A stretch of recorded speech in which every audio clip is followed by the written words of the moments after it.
Kabupaten Aceh Timur sukses dalam usaha budidaya madu kelulut atau trigona yang dapat mengobati berbagai penyakit. Usaha madu tersebut juga menjadi salah satu alternatif buat mencari masyarakat. Masih sekarang.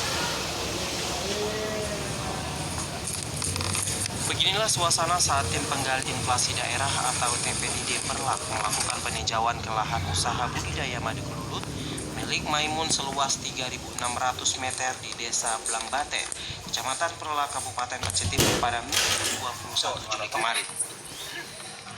Usaha madu kelulut tersebut sudah ditekuni Maimun bersama dua rekannya selama 6 bulan terakhir. Saat ini madu kelulut yang mereka budidaya tersebut di kabupaten yang ada di Provinsi Aceh. Madu kelulut tersebut dipercaya dapat mengobati berbagai macam penyakit seperti kolesterol, darah tinggi, dan penyakit gula.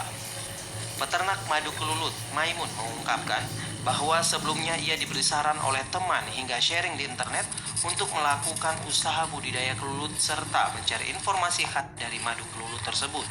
Kini dari hasil pemasaran madu kelulut tersebut ia memperoleh jutaan rupiah setiap bulannya.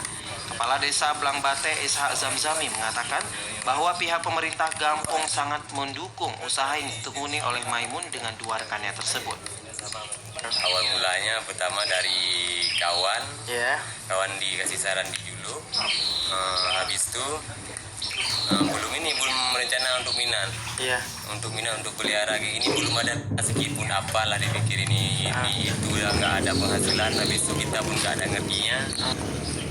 Dia juga mengungkapkan usaha budidaya lebah menurutnya menjadi salah satu alternatif mata pencaharian masyarakat. Kami pemerintahan desa sangat mendukung dengan semua kegiatan yang dibuat oleh warga ini. Mudah-mudahan ke depan akan tumbuh kecemburuan pada pemuda ataupun warga desa yang lain untuk lebih mengembangkan produk madu linot ini. Ia menambahkan jika nantinya masyarakat setempat ingin melakukan usaha seperti Maimun, pihak pemerintah Gampong juga akan membantu dengan ketentuan yang berlaku.